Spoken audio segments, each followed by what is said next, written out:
Good afternoon, students. So we'll pass on to today's topic, thermodynamic principles of metallurgy. Okay. So if you see extraction of metal, in all the cases, high temperature is involved. So it is very important to learn about thermodynamics. So what is thermodynamics? Thermal means heat, dynamic means flow or movement. So learning about heat flow is called thermodynamics. So in this chapter, thermodynamics plays a very vital role, especially in choosing a proper reducing agent. So we have seen so many reducing agents, that is carbon is used, carbon dioxide, carbon monoxide is used, metals are used, hydrogen is used, but for a given metal, which is a suitable reducing agent, so we have a choice. So how to choose it? Thermodynamics helps us. So in this segment, we are going to see a very important part, that is Ellingham diagram. So a very important part of this chapter. It is not so difficult to understand, but so important because application oriented questions will be asked from this part of the chapter. There is no definitions. Okay, so you need to understand the concept. So any question is asked, you will be in a position to answer them. So we will move on to the topic. See, metal oxide, okay, when you increase the temperature, is reduced to metal by losing oxygen. So this is one equation, metal losing oxygen. Now we use the reducing agent, say carbon forming carbon dioxide or carbon forming carbon monoxide. Okay, so when you couple these two reactions, that is metal losing oxygen and carbon gaining the oxygen, the overall reaction must be having negative value for delta G. So what is delta G? Gibbs free energy. G stands for Gibbs free energy. So the change in Gibbs free energy should be negative. We have already learnt in thermodynamics that if a reaction delta G is negative, the reaction is going to be spontaneous. Okay, so we'll go to the next page. Okay, that's what is given over here. You can just see that the overall value should be negative. The coupled reaction in the metal losing oxygen and the reducing agent gaining oxygen, overall coupled reaction should be negative. So now we'll pass on to the Ellingham diagram. Let's call it Ellingham diagram. Okay, now you just see Ellingham diagram is plotted between delta G versus temperature. Okay, delta G versus temperature. Okay, delta G versus temperature. As we know, delta G should be negative for a spontaneous process. So you see so many metal oxide formation, metal oxide is given over here. We'll take one metal oxide formation and explain the concept, because same thing is applied for all the metals. Okay, so let us take, say for example, iron. Okay, so a plot of delta G versus temperature gives a positive slope. From the diagram you can see it gives you a positive slope. So the reaction is formation of metal oxide. What does this line indicate? Let's take 2 points. Say for example 1600, temperature 1600 will take over here, and then some other temperature, say for example 600. So I plotted 2 points over here, 1600 and then 600. At 1600, what's the delta G value? It is going to be minus 300. At 1600 degrees Celsius, the delta G value is going to be minus 300. And at 600 degrees Celsius, delta G value is going to be, say for example 410. So minus 410. Now you see which value is more negative? Obviously the second one. So this is more negative. So this indicates formation of metal oxide is more favorable at 600 Kelvin than in 1600 Kelvin. This shows decrease in temperature increases the stability of metal oxide formation. But it's not, I don't say that at 1600 metal oxide will decompose. No. Till delta G becomes 0, this metal oxide is favorable. Formation of metal oxide is favorable. When you compare these two temperatures, lower the temperature, more stable the metal oxide is. And you can see two more lines, say formation of carbon dioxide and then formation of carbon monoxide. We'll take one example, that is carbon monoxide. You just see carbon monoxide, when you plot delta G versus temperature, it gives you a negative slope. And it almost cuts all the metal lines, right? It cuts almost all the metal lines. So carbon monoxide can be used as a better reducing agent. So for the same temperature, I will just explain you the same temperature. You can just see 1600 degrees Celsius. What is carbon monoxide formation of carbon monoxide value, you can just see over here. So 500, 10, 20, 30, 40, 50, minus 550. Okay, minus 550. 550 kilojoule per mole. That's what the unit for delta G. And what about 600? 600 is going to be 380. Okay, minus 380. Okay, so now you compare, this is formation of carbon monoxide, this is formation of FeO. So for FeO we have already seen decrease in temperature increases stability, whereas in carbon monoxide increase in temperature increases stability. You can just see minus 550 and minus 300. So if I want to reduce iron oxide FeO, if I use carbon as a reducing agent and I keep the temperature as 1600 degrees Celsius, so at this temperature, if you see delta G value, metal oxide formation is minus 300, carbon monoxide formation is minus 550. So what will happen to oxygen? It will be automatically transferring to carbon. So you can reduce iron oxide to iron, whereas carbon is converted to carbon monoxide. So this is what the understanding what we learned from the Ellingham diagram. So this applies for all the metals. I explained for iron. This applies for all the metals. Okay, hope you understood. So we'll just pass on to the next topic. Same topic.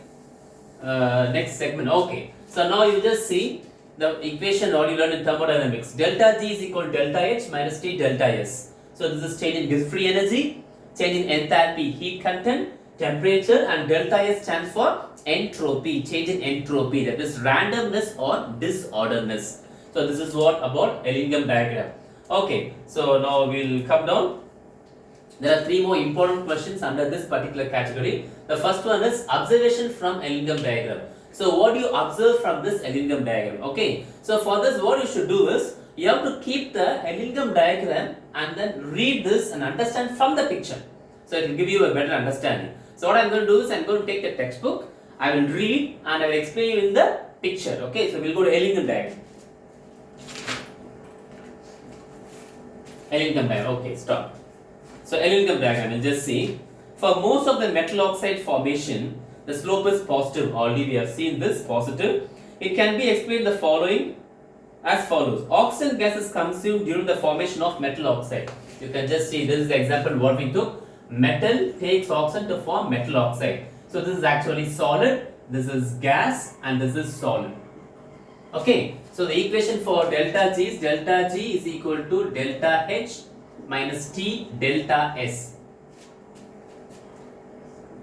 This actually randomness.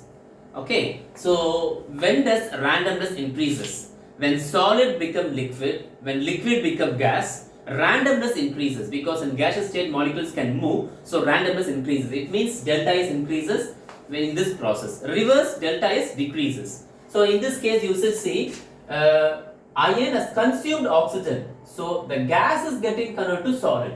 So what will happen to randomness? Randomness will decrease. So delta S, if you see, delta S is equal to S2 minus S1.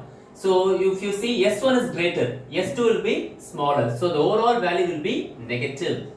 So when delta S becomes negative, negative becomes positive. So the overall delta G value will increase. Okay, that is, it will increase. It means it's less stable. You understand? More negative delta G, more stable the compound is. So when delta S becomes negative, minus into minus becomes plus, this increases delta G value. Delta G value increases, stability decreases. You understand? Stability decreases. So this is what the first point what they have explained. Second point, you see, the graph of the formation of carbon monoxide is negative slope. Carbon monoxide is negative slope. Okay. In this case, delta S is positive. So how do you say delta S is positive? We'll go for this equation. Just see, solid, gas, and then gas. See, we neglect solid. Okay, when you see the number of moles, 1 mole of gas getting converted to 2 moles of gas. So number of gas molecule increase. So increase in gas molecule will favor an increase of entropy. So in this case, what happened? Delta S will be positive. So S2 will be a bigger number, bigger value, S1 will be a smaller number. So delta S becomes positive. If delta S becomes positive, then delta G will become more negative. So plus into minus minus. So delta G becomes more negative. That is, formation of carbon monoxide is favorable. but delta H is more negative. Understood? So this is what the 2 points. The next point you see, as the temperature increases, generally delta G value for the formation of the metal oxide becomes less negative. So this point already we have explained.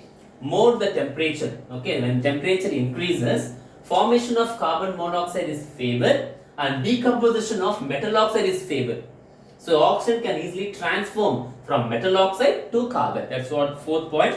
Okay, so in the 3rd point, 4th point you see, there's a sudden change in the slope. You can just see in some cases, say for example magnesium, calcium, okay, there's a steep increase. This indicates phase transition, solid to liquid, solid to gas, phase transition. So that's what the observation, what you see from equilibrium diagram. Important question, exam point of view. So in this part, they will ask application oriented questions. So we'll be discussing at the end of the session. Okay, and if you want direct question, you have to go for these questions. That is observation of equilibrium diagram. Next page. Okay, wait. Observation of equilibrium diagram, we can learn 3 points out of 4. Please mark it in your book. It's important. It's a direct question. Okay, if they ask direct question, they will go for this question.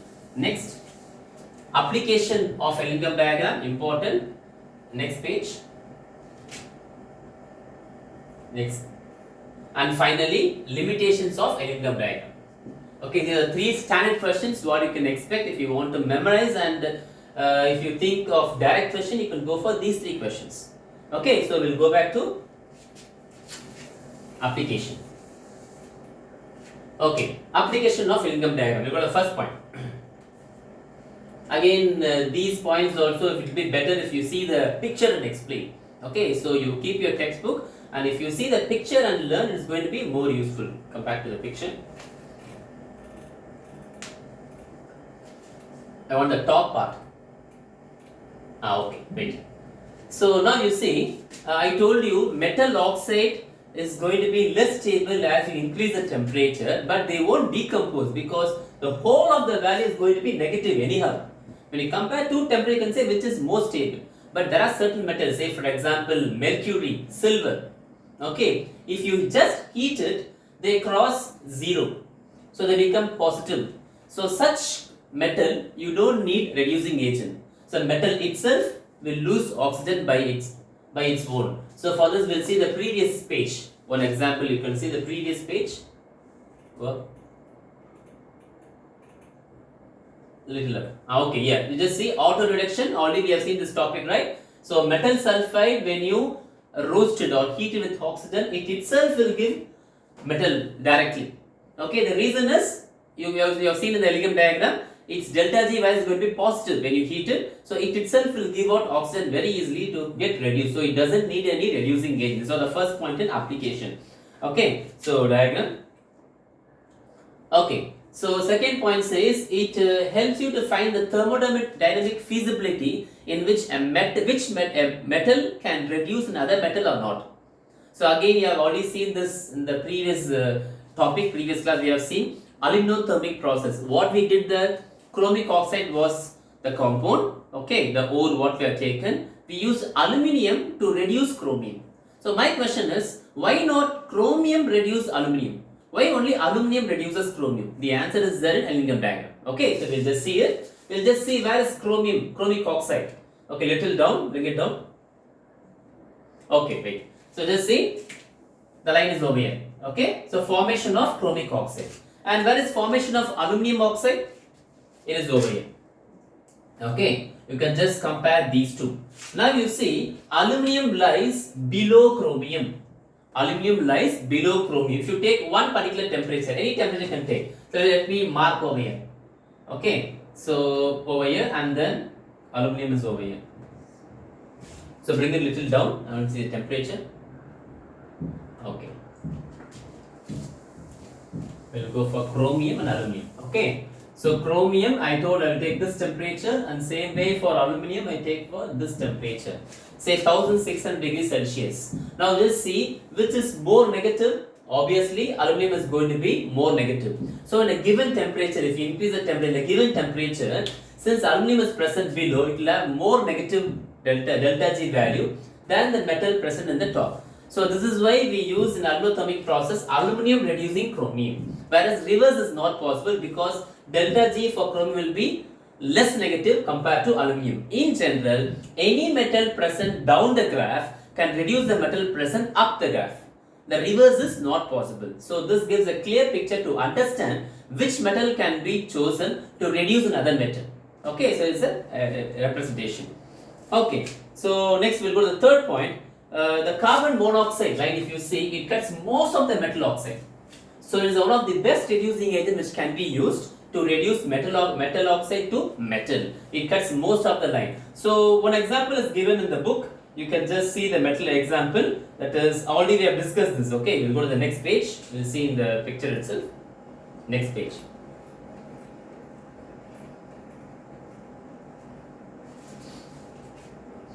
Bring it down. Third point. Down. Okay, wait. You can just see from the Ellingham diagram 1500 Kelvin. So you have to use the Ellingham diagram and see. But the thing is, here they are given in Kelvin, there they are given in Celsius. So what you have to do? You have to minus 273 from this. So if you minus 273 from this, you can easily spot this particular delta G value at a given temperature. Okay, this has to be done. Okay, so if you minus 273 around 300, almost 1200 will be the degree Celsius. Okay, 1200. So iron and carbon monoxide we'll see. We'll go to the Ellingham diagram. 1200. Okay, 1200. Here 1200. What about iron oxide formation? It is over here. The value is going to be around 300 and 340 or something like that. Okay, over here. Iron is over here. 300 something. 350. We'll take 350. And then what about carbon monoxide? Carbon monoxide is here. And it will be around 480. Okay, 350, 480. This is what the temperature given here. Come back to the topic. Okay, you can just see here. Minus 350, this is what I showed you in the graph. So iron formation is minus 350, carbon monoxide is going to be minus 480. Now let us take this equation. Formation of metal oxide, delta G value is minus 350. What will be the reverse of this equation? Plus 350. That's what they have rearranged here. You just see decomposition of iron, the delta G value will be plus 350. Okay, now let us add these two. Adding this equation 6 and 5. Okay, adding equation 6 and 5. When you add, so what happens? FeO, carbon. Okay, so common term should be cancelled. Oxygen will be cancelled. FeO and then carbon. Right hand side we have iron and then carbon monoxide.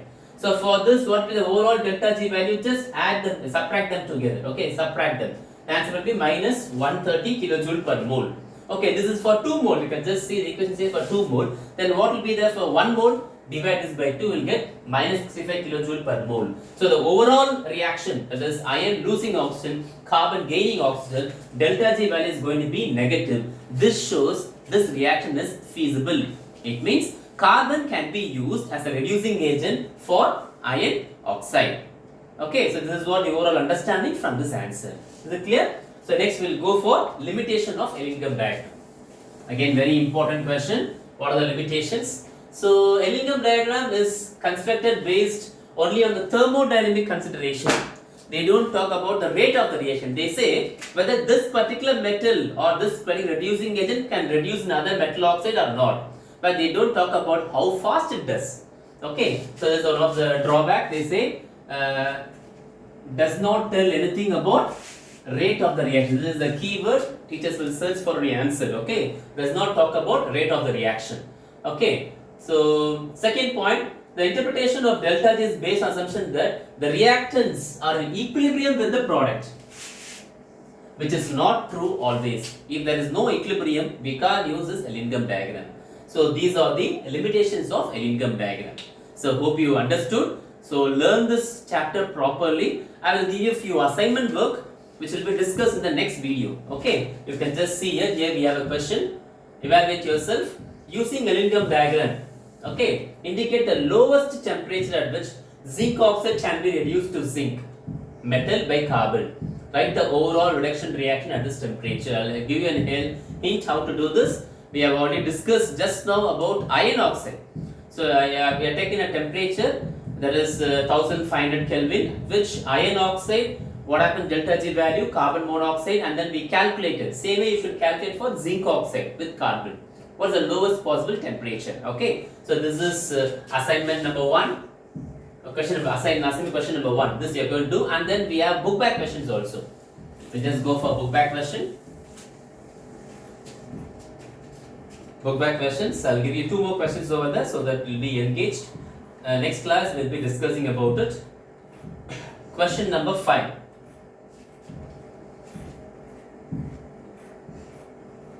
Okay. Yeah. Question number 5. You just see. You just mark in your textbook. Out of coke and carbon monoxide. Coke means carbon, allotropic form of carbon. So coke, carbon and carbon monoxide. Which is better reducing agent to reduce zinc oxide? Quite similar question, no? Okay. And why? You have to compare and say which is better reducing agent using a Millennium diagram. Fine. So next question. Question number 8.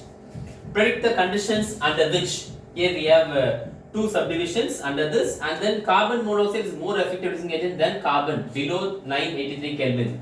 But above this temperature, the reverse is true. Explain. Question number B. And then it is possible to reduce Fe2O3 by coke, that is carbon, at a temperature around 1200 Kelvin. Is yes or no? And you have to explain why it is.